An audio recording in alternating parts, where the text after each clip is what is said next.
All right, welcome back. We just took a short break.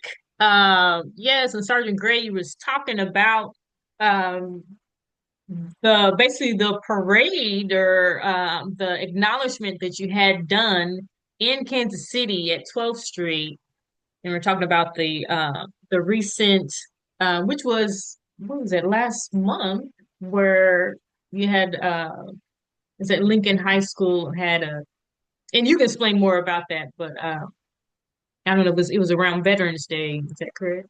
Yes. So after we put the medal in the Black Archives, and every year I was trying to come up with a ceremony to get more recognition for Okay. PFC James. And so in 24 in March, we did uh, the Medal of Honor Day is March 24th of every month, where they recognize Medal of Honor recipients. And so we did a brief ceremony down at the Black Archives Okay. during that. And then, kind of fast forward, that's when your relatives started doing uh, Elizabeth Baldwin's 103rd birthday, Yeah. and they got in contact with me because I was so honored that I finally was able to touch someone that Yeah. saw PFC James Mhm. and before he went off to the war. And so that was, my quest was finally uh, conquered when I got close enough to PFC James from your grandmother. And so that was a great honor for me. And so from that point on, we tried to recreate so your Okay. side of the family can show how much honor and prestige that Yeah. medal is and what he did for all of us Mhm. shouldn't go unrecognized, Right. because one of the reasons I really started on that quest about the medal is I wanted to learn, just like you asked me about what my background was, what led Right. me into the military. So I Right. wanted to answer that question Yeah. from PFC James' side. So I did all this research. What was going on in the world? What Mhm. was going on Mhm. in his neighborhood? Was tremendous pressure on African Americans during that time. But despite that, they went in to the service. Uh, so Okay. uh, on the ceremony that we did for Veterans Day, uh, I lobbied the governor of Missouri to give Okay. him an honorary diploma. And Okay. everybody said, you can't do that. I heard that question before. And so I said, step out of my way. And so even the school district said, well, we have no records that he went to the school. I said, I don't give a care about your records. You're going to give him a diploma. And so the school district, I wanted the students to do it as a project so they Oh, can yeah. learn. So last year, I went to the principal. I was lobbying the school district. Let the students do it. Let the student Yeah. body do it and learn. But they kept blowing me off. They kept blowing me Yeah. off. And so right before graduation in May, I cornered the principal at Lincoln, and I said, "Hey, you gotta do this diploma." She said, "Well, I'll give you a call during the summertime." So she never gave me a call. So I Okay. said, after I talked to her that time, I said, I'm gonna do it myself. I was gonna tutor and help the students to lobby the Okay. state of Missouri. And so I just said, forget it. During the summer, that's all I did.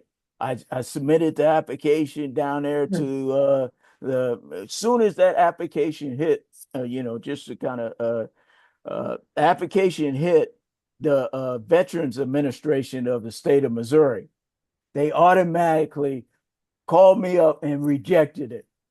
He said he was 21 years old. He wasn't in high school, so we're not going to give him a diploma. And I said, wait a minute, check fire. I don't know who you're talking to, but let me show you some facts. So I I Okay. I went back and all these studies where they failed to realize that African Americans couldn't join the military because of the color of their skin. And Okay. so he couldn't have went in there anyway, even if he did go to high school. And so I Okay. I, I put that fact out there, and I put another fact out there to saying how this study that they was done in 1920 that African Americans wasn't capable of a combat, of the War Department. I said, you handicapped him from getting his diploma, Mm. and that's why I want it now. And then I gave them all those facts. They couldn't dispute the facts, and so Yeah. they pushed it up to the school board of education. Hmm. They was kind of hesitating. Oh, we need a social security number. I said, hey, 1930, they didn't have a social security. I said, all this stuff they trying to, so I sent them back the facts. Hey, it, when he went in, the social security wasn't barely out there. So he didn't have a social security number. Use the service number. I had that. Right. And Right. they finally took it. And then they finally put it on the governor's desk. And then about time the school was starting, and Okay. I called I emailed the superintendent and the principal. I said, hey, we gonna do this ceremony in November. And they was like, we uh and then the superintendent called me back and said, hey, this we have no records, and this is going to be a long process. We can't do it. I said, sir, I already got the diploma. I'll bring it down there. I just need a date from you. And then it was like, oh, okay, okay. And then so that's when we started putting it together. And so Okay. with that done, that's what I wanted to get to the young people, to Right. show them how all this transpired, and so that was uh, uh, uh, meaningful. I wanted the whole school district. I wanted the Um, stadium. That's what I told them, yeah. and Yeah. so they kind of scaled me down and say, "Well, you can get the students inside, but you can only get this many students." I said, "No, no, no. I want all of them." You know, and just present it to them, and I'll guarantee you, I'll put on it. I'll teach them. And so, Right. well, with my background of being junior ROTC, I knew how to do a lesson plan, and I Right. submitted all that stuff to them. And so we did it. But getting back to Operation Tulip, briefly, during that time that I was preparing for the diploma, Hmm. uh, a couple of years ago, I met Anna Nicole Jones, the author of the 1619 Project. And so, Okay. I was talking to her, and so she sent me a video Okay. during the summer. She sent me a video where she went to the Netherlands Oh, wow. to do a, a lecture about the Okay. soul of America to the uh, To the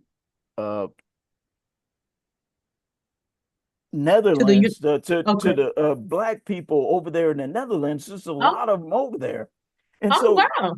I Okay. was looking at the video on YouTube, Uh-huh. and she went over there. It was a display of Jacob Lawrence Okay. exhibit, and they brought her in to talk about it. And so Okay. I was like, "Who is Jacob Lawrence?" And so I Googled Jacob Lawrence and Hmm. her being over there in the Netherlands, and did a lot of research, and it Okay. come to find out Jacob Lawrence was a well-known painter in the 60s and the 70s and the 80s. And Okay. so he has a lot of his paintings in the Smithsonian. And Hmm. uh, and so they had a private collection that took it over there to the Netherlands and showed it in their big a museum, and that's where she was speaking. So I'm doing Okay. all this research. The reason I say that, because like I said, in the summertime, the Netherlands came into focus Hmm. with me Okay. about that. And so as I'm preparing for the diploma, going through all the rigmarole of the red tape of the school Right. district, doing all that, to make sure that whatever recognition that he needed, he was going to get to keep it out Right. there in the news. And so all that stuff was going on. And then fast, we getting close to the ceremony on the 14th. I get a call on the Veterans Day Hmm. from the Netherlands. A news reporter called me up and said, Okay. "Did you know of the cemetery where PFC James is Hmm. interned, Hmm. that they removed any reference to any African Americans?" Hmm. Uh, and so during World War II, African Americans only could be service job. So everyone that dug those graves over there Okay. in the Netherlands was Hmm. African Americans. Okay. And so the locals are was highly upset because that's where most of they helped the Dutch establish that cemetery, because that was Hmm. liberating their country. And so they Okay. was very proud of that. And so Right. for them to remove uh, those plaques that they Right. had Right. dedicated to, it's only 171 that's interned, and three African Americans are missing. They don't know, they don't Wow. have their remains, so their names is on the missing board. And Okay. so it's 8,500 soldiers that's interned there. Ever since that cemetery was established in 1944, the local families have always attended to make sure that each grave site is adopted. Oh, wow. They have been That's awesome. attending to PFC James's grave site since 1945. It's been Wow. passed down from one family to another. Oh, So oh my God. that's That's what huge. yes, and so that's what prompted me to make sure. I said, hey, they're upset that they can't understand why our government would take Hmm. those plaques out for our soldiers Right. that did liberate their country, that fought for them.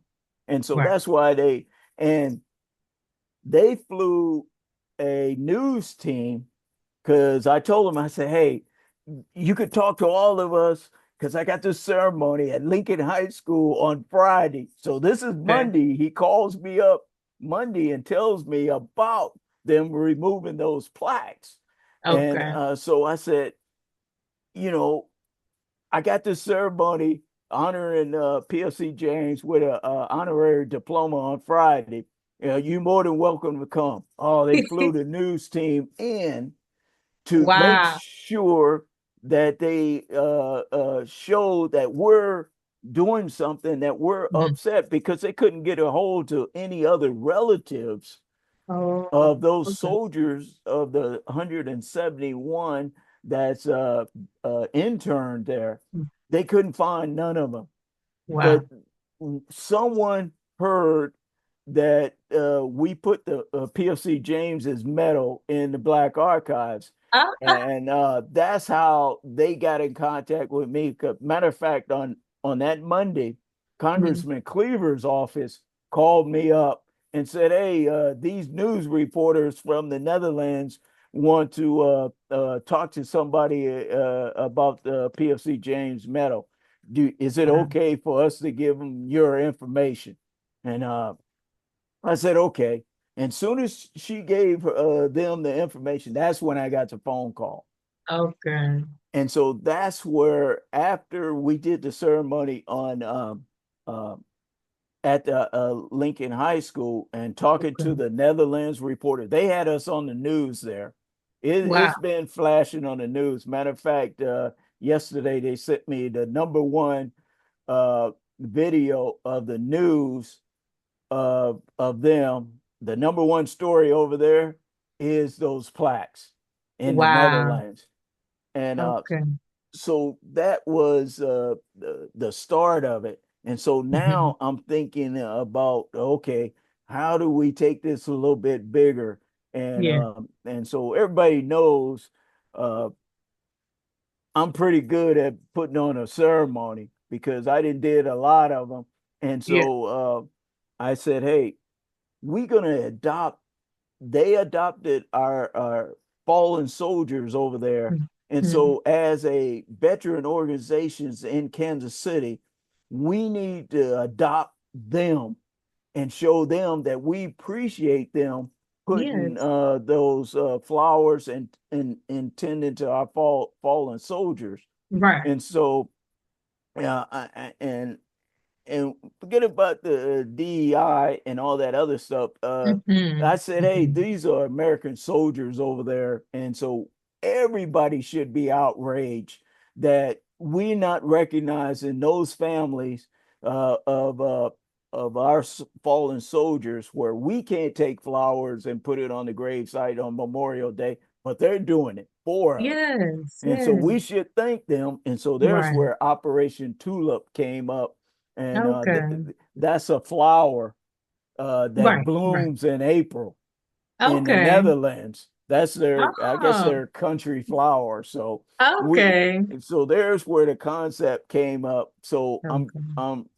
matter of fact, next week I'll send you the link. I got a Zoom call with all the veteran organizations on the 9th of next week.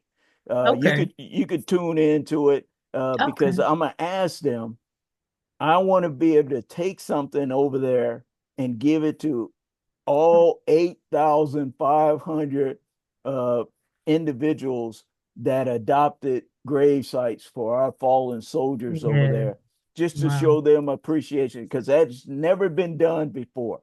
Hmm. Since 1944, Wow. they've been tending to those graves. They have a database where they pass it down Oh my God. from generation, and they have a waiting list of 500 people that want to be assigned a grave site. Wow. This is It's, serious. yes, and so I was like, there's no way that we can ignore that, Yeah. because they was more outraged of them removing that Yeah. plaque of those African Americans Right. than we were. Mm. And so that's where I'm mobilizing. I sent letters to the president. I sent Yeah. letters to the senators, the congressmen. I'm waiting on their response. I said, hey, Okay. basically in the letter, I said, hey, this is disrespect for American Mhm. soldiers that fought in World War II. You Right. messing with a holy site, their grave site, and to Yeah. remove those plaques for no Hmm. apparent reason is uncalled for.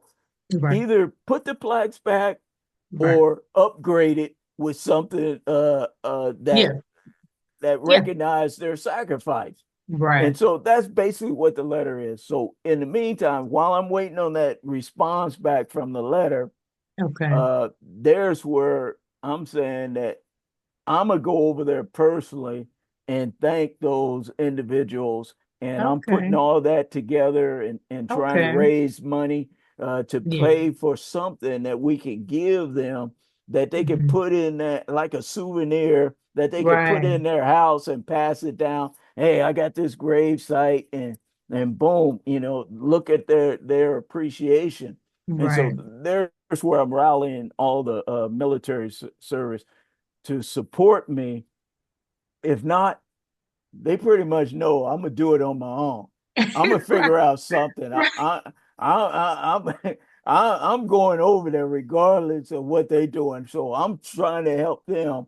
And also I'm trying to ask them, hey, let's pay for one family member to go over there from Right. both sides of the relatives so they Right. can see it, because I'm gonna put on a ceremony. I got the ambassador's number, I got everybody's number, and I'm gonna Wow. start I'm gonna start firing off emails and tell them I'm coming.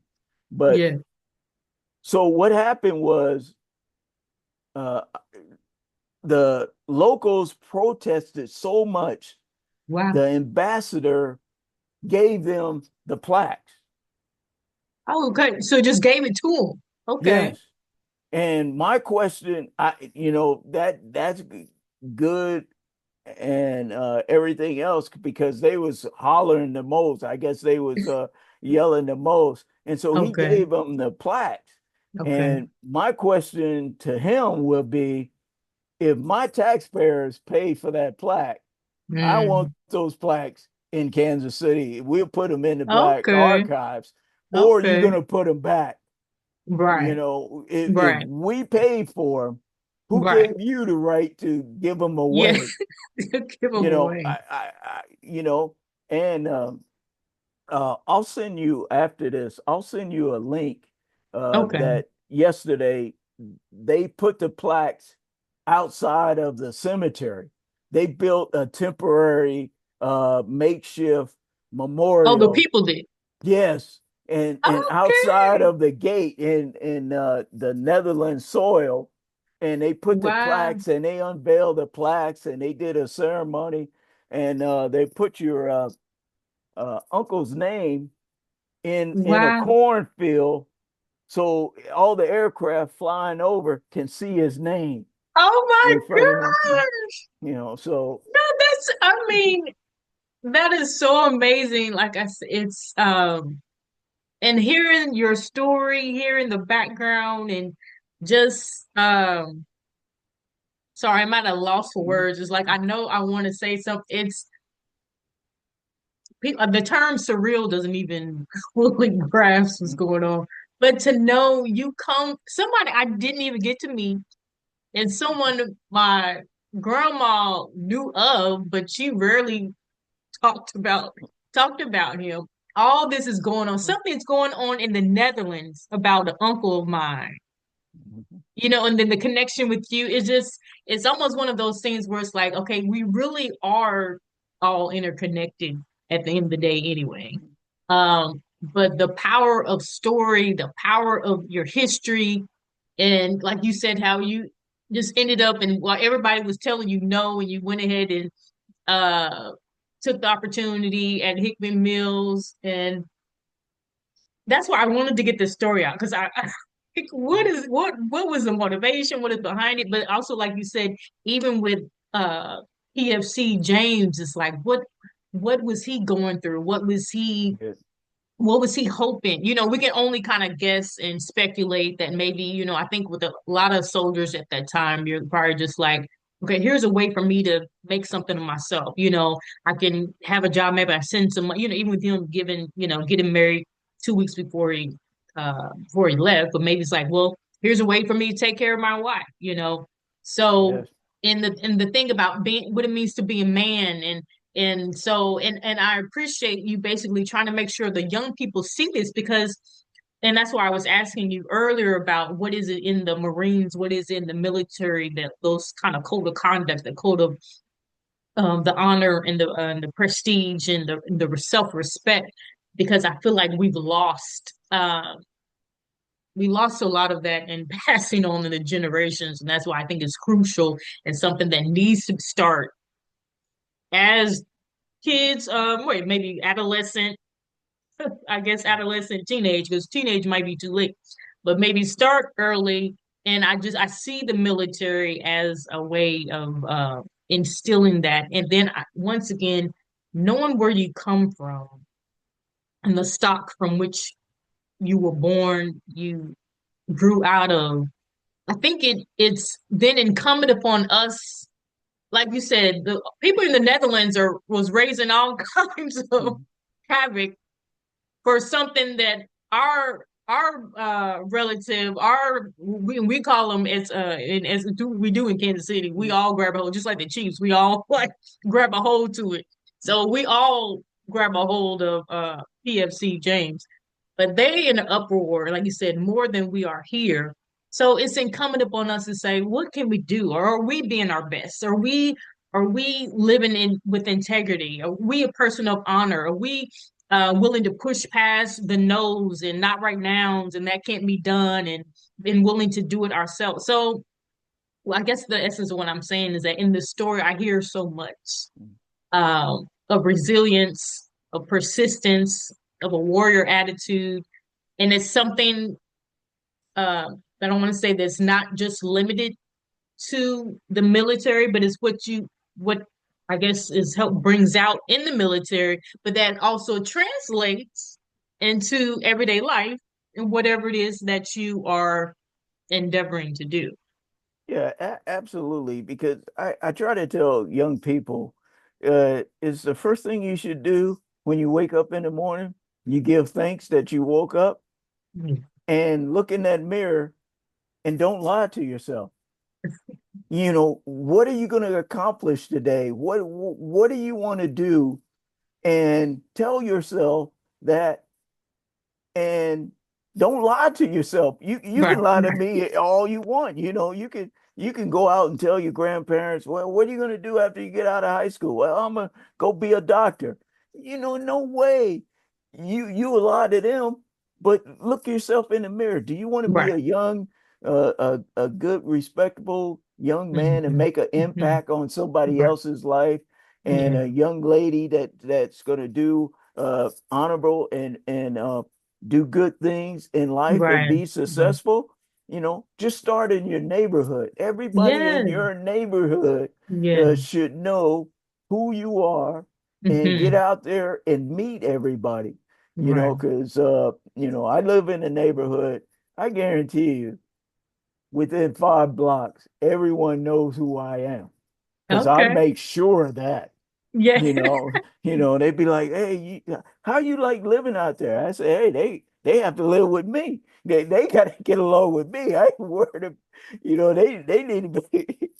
Yeah. Yes. And So, I think that's crucial to something definitely this generation needs. And we're not ragging on the generation, but just say I was raised by baby boomers and just in our my Pastor Jay was just talking about that, have that stick it to it. They call it stick it to itness of mhm, just, and but that's, also coming out of how the system was then. You stayed with something 20, 30 years and you just the commitment and the loyalty and just figuring it out. So a lot of those things that we can learn that hopefully we can continue to pass on and teach the young people.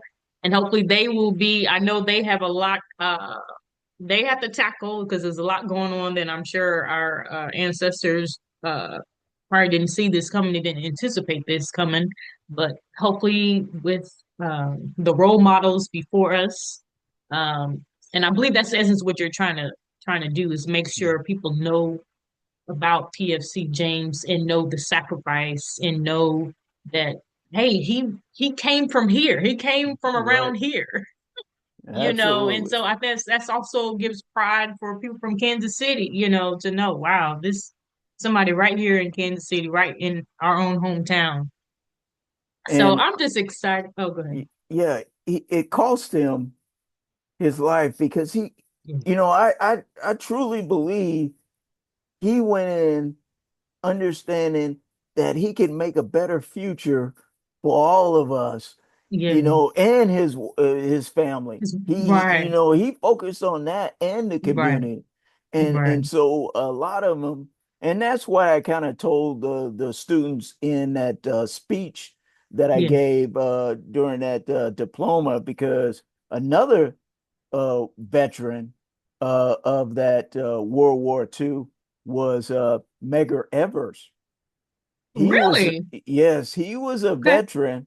He went Okay. in when he was 17. So I'm talking to the high school. I said, hey, Okay. Medgar Evers, along with PFC James and everybody else, despite everything that they went through, they couldn't sit at Mhm. the counter, they couldn't eat at certain Right. places, they couldn't Right. do this, they couldn't go to school. But he went in at 17. Mm. And on his 21st birthday, 4 years in the military, Mhm. he got two Bronze Stars and he Wow. came back. Wow. And on his 21st birthday in Decatur, Georgia, he went to Mhm. register to vote and they beat him. They beat him because he tried to register to vote at 21. And then he went on to do I told him, hey, he was the lead attorney on Emmett Till. I didn't get too much into it, but he Okay. was NAACP legal Yeah. representative at Mhm. Emmett Till's trial. And if Okay. you if the students do a little bit more research, Mhm. him as a lawyer couldn't talk to the white defendants, so they had to get a white lawyer to try the case at that time. And so I'm telling the student, he went into the service with PFC James and Yeah. he came out fighting. And this is our fight with Mhm. at the end. I said, hey, they taking that down at that cemetery, DEI and all this Right. other stuff. Right. They slowly going back to reverse it. Yeah. And so this is our fight Right. to regain it. And you're gonna have to fight when you get up there in the future. Yeah. Well, and that's the thing. It's yeah. And so that's like even with me when going to law school and becoming an attorney, and sometimes even when I want to, times wanted to give up or think about, oh, Mm. what's the point? And then I think about, like you said, the people that couldn't go, the people that couldn't even get admitted, that couldn't even, you pass the bar and then not even allowed to practice. So I'm like, no, I'm standing on the shoulders of people that fought, that sacrificed. So I can't just give up. I can't, come up with a bunch of excuses. So but no, the fight continues on. I am Yeah. so excited. It's almost like, yeah, there is a momentum. This thing with the Netherlands, it sounds like that was going to be cross. Uh, I don't know. I would love this to be a movie. I'm like, this should so be a movie. And of course, we'd probably have to use some creative liberty to fill in the pieces. But even now, it's like it's still unfolding. The story is still unfolding.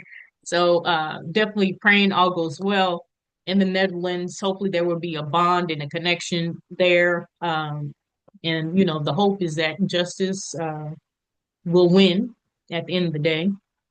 But thank you so much, Sergeant Yeah. Gray, for being a guest on the podcast.